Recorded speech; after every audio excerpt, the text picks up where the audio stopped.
Well, Joe, it's time for another episode of Art Sheets. Yes, it is, Walt. And today we're going to talk about imperfection. Yes, we know all about that. Well, imperfection is a big topic. It's got a historical aspect. It's got a creative aspect. I mean, I'm going to give you a 1 minute, 30-second, less than that, history of imperfection art. We're really starting with the Japanese who did in the 1500s the idea of wabi-sabi. Right. Which was natural forms, things being broken, or, it was really the idea that something could rust or break or crack or degrade, and that kind of a natural thing was, as you've said, Joe, a story. And authentic. Yeah, when the thing falls apart, that's real. Yeah. When it cracks, when it breaks, when it's ugly, right, that's real. So one starting place for imperfection is Japanese wabi-sabi, but then we can roll it all the way forward to a sculptor like Rodin, who did things like Gates of Hell, right, an interesting sculpture, but not really finished enough for his fans to. They said he kind of, he could have used a little more detail, Rodin. Maybe a little more. Spend a little more time on this. Yeah, it kind of feels like. And then worse, he did a sculpture of Balzac, the literary figure, and it was even more amorphous. But he did this when he was older, Joe. Mm-hmm. And when you get older, I do. Your thoughts change as an artist, and you have a little. You're not as self-conscious. That's true. Yeah. Well, you've learned to put non-critical things to the side. Right. Say.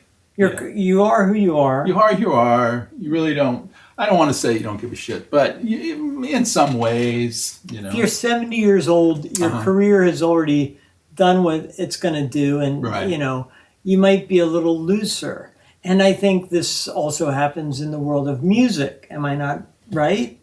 Oh, completely. Yeah, I mean, in the world of music, and you can look at the kind of like at punk rock, garage rock. Absolutely, imperfection. Yeah, intentional imperfection. Yeah, and that's kind of the thing here. It's sort of a deliberate naivete. Deliberate naivete. That's a beautiful phrase you've just thrown out. So deliberate naivete. So here's the art sheet. Bottom line on this, you can do something with deliberate naivete. You can do something that's imperfect or unfinished. Is it naivete? Naivete? I don't know any of these foreign languages. I've got my limits, Joe. I can't, but yes. Anyway, point being, you, our Art Sheets insider audience, the people that we're guiding towards greater greatness, you're going to have to figure out to what extent imperfection is going to fit into your work. Well, it will save you time. It'll save you time and maybe make it more interesting. It makes it, I think so what's this thing about like not making it so polished and so refined or so overproduced? Is it makes it authentic, it makes it real, in a way, and so it's not fake, Yeah, that's like that was kind of the whole deal of the art movement, Fluxus. Right. Right. Yeah. I mean, the Fluxus people thought that the whole museum world had gotten a little too prissy and a little too tight, and let's make some stuff that's. And punk was a reaction to prog rock. Right. Right, because it's things that's like, we're going to go, to the classical composers and make this overwrought, arguably terrible music. Yeah. And they said, no more of this stuff. We want it's you've squeezed all the fun out of making this music. I'm thinking about 1978 when I went to the Hot Club in Philadelphia and I saw Iggy Pop. Yeah. And I mean, it was absolutely real and visceral. Yeah. And sweaty and honest. Yeah, and I saw Iggy too back in the day, yeah. Yeah, and I mean, there wasn't any kind of, commercial veneer. Yeah, absolutely. This is certainly his rebirth eras, So you, our various Art Sheets audience, we really want you to think about making your work unfinished. Like, what if you did embrace the punk rock aesthetic in 2026? Now, punk rock was, a while ago. Right. No, it hasn't died. I mean, it's grunge, It can't die. grunge and da. I mean, it never died. Punk never dies.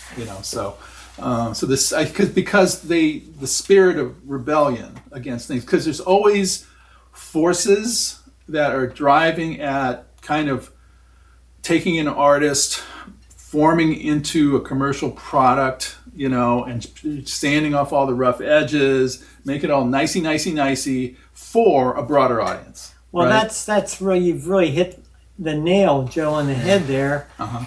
And part of it is, we talk about, professionalism. Professional Right. Yeah, stuff yeah. is a perfect result. Right. But should artists try to be professional, or should they try to be real? I think real. I think it's the artist's job to be real. You know what I mean? The artist's job is to sort of see what others don't see and communicate that outwards. Sadly, many artists are just trying to engage in the commercial reality of, making a buck. And as I will say, that's fine. It is fine. It is fine to make a buck. Yeah, exactly. So there's nothing wrong with those. For those people, it's like, good for you, things like. But then I think other people, you're looking at. I think, and I hate saying this, the true artist, but.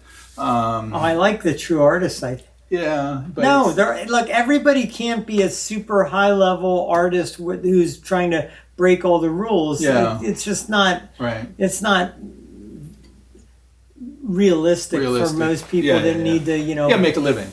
Right. Make a living. Yeah. But we do need a few of those people. Well, and I think a lot of accomplished artists have a dual life of they do graphic stuff and blah, blah, blah, on the side to make money, which good luck now. And, okay, fine art. But now you're unfortunately, fine art either on the side or is your main deal. But now you're really touching on a giant Art Sheet's big mystery hotspot, Okay, Joe. what is it? It's this. Okay, so let's say you're an artist and you want to do something imperfect. Mm-hmm. You got to give yourself permission to do that. Permission, yeah. Permission to fail. Right. Permission to experiment. Permission to do something that nobody's going to buy. And, maybe this is only for your own mental well-being or your own personal development. But, if all you ever do, I worked in advertising for decades. Right. And everything I did was immaculately perfect, beautiful photography, fantastic copy.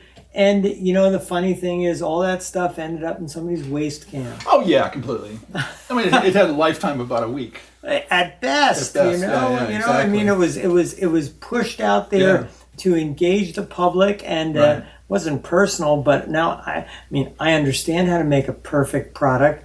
It's not really that interesting. No, it's not that interesting, especially compared to what I would say fine art. Yeah, you want to have so that I think that goes back to like the imperfection and you know what, it's sort of, I remember I was at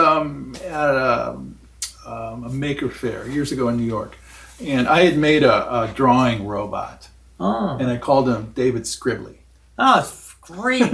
And he was a very poor drawer, and all you could do is just kind of draw this round head with a mouth and two eyeballs on it, and most importantly, I programmed so he could sign it.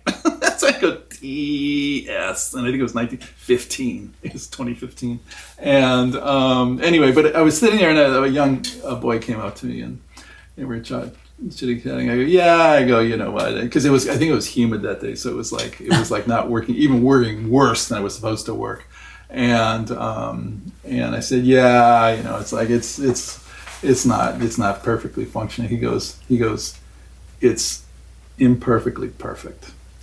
Oh, that is really that's what we like. Yep, that was a great day. Well, one thing to think about here is, you don't have to make a perfectly beautiful thing to make a important statement or to make something that's personally, expressive. Like the the execution of a thing, and I'm gonna. Well, there are a number of artists I could bring up to suggest, kind of demonstrate this. I mean, one is this Spanish guy, Paco Pomé, and he does these paintings that are, kind of technically good, but then he'll put these elements in them that are really like poorly done. Oh, right. And, that's and yet he's serious about the material, right? It's not a joke. Another guy, there's this French guy, Jacques Fleischmuller, who I've met, terrific guy, heck of an artist. I mean, he'll do these funny things that are simultaneously poorly painted, right, but serious commentaries on life, love, religion. Right. So, we kind of get caught up in this idea that perfection also means it's going to be really well executed and really well expressed. And I think really finely honed. Yes. And to the point that I think it seems dishonest. And that's back to your punk rock idea, which is like the punk rock thing was not musically perfectly expressed, but the ideas, it was the idea, energy, the energy in the work was real, and people have to see this, find this, appreciate this, and Art Cheat's audience, don't be afraid to do it. People are afraid to do it. Why are people afraid to do it anymore, Joe? I don't think they are afraid to do it. I mean, I think there's a lot of examples. I'd like to see more people do it. Well, you cited some examples of artists, and I think certainly like the Wabi Sabi thing, that's been very popular. But I almost feel like Wabi Sabi's almost been co-opted. It has been co-opted, and so punk rock was co-opted, right? Right. So that's always the danger of you create. Bob Dylan was co-opted. It's like jazz. Jazz was co-opted. Yeah. So you make an authentic art form, and if it's successful, it will bring imitators and things like that. But at that point, the art has left your hands in a way. So when we talk to our audience, it's like you're still making it, you're still creating it. Yeah, who cares? Like 10 years, 20 years on the road, what happens to it at this point? It's just like it's sort of the integrity of what you're doing, and you can feel satisfied. Well, there's a British cultural theorist named Dick Hebdige, and he wrote a book. I think it's called Subculture as Style or something like that. We'll put it up here. Yeah, you probably got it wrong. I probably. But I know his name, Dick Hebdige, and I read the book. And the thing is, basically, he says in our culture, whenever there are any of these movements that make a thing that is kind of raw and authentic, it immediately gets co-opted in a commercial fashion. Because there's a sea of these weasels out there just looking. Sea of weasels. Who are not creative, Money. It's like, how can I make a buck off of anything? And so they're waiting out there. But once again, let them do their thing. Who cares? It's just like it's for you. And you may, and I think for a lot of artists, it's like they did their early intense work that was real to them, and then it's like someone's going to write them a big fat check. It's like, yeah, I want a nice house. Right? I think the core thing here, though. What's the core thing, Walt? Okay, we're going to wrap this up, this episode on imperfection. The core thing is you can't be feeling bad about imperfection in your work. Well, unless it's poorly executed. You almost could have you could almost decide as a philosophical trajectory that you are going to do poorly executed paintings. And that could be if you did that with the right finesse. Like David Shrigley with his art, right? He has said, okay, I'm going to draw in a manner that any serious draftsperson would laugh at, right? Yeah. But he gets beyond that. It's more about his message and what he does, right? So he's a good example of this sort of this imperfect approach to so also art. I'm going to bring it back to this. It's like, I think when we are brought up in the world, Uh-huh. if we don't do good work, we are often Punished. graded Or badly. not punished, but or just not Shamed. acknowledged. Shamed. Let's not get crazy. Just not acknowledged. You know, you don't Not you don't rewarded. get non-rewarded. You don't get positive feedback. Yeah. So, you know, this is, and we may do a whole episode on this later, but, you know, unfinished work, imperfect work is an anti-aesthetic, and it pushes back Yes. against the dominant aesthetic. That's right. And if you can find an intelligent, interesting way to do that, it can be, as you said, cool. So that's it. See you next time.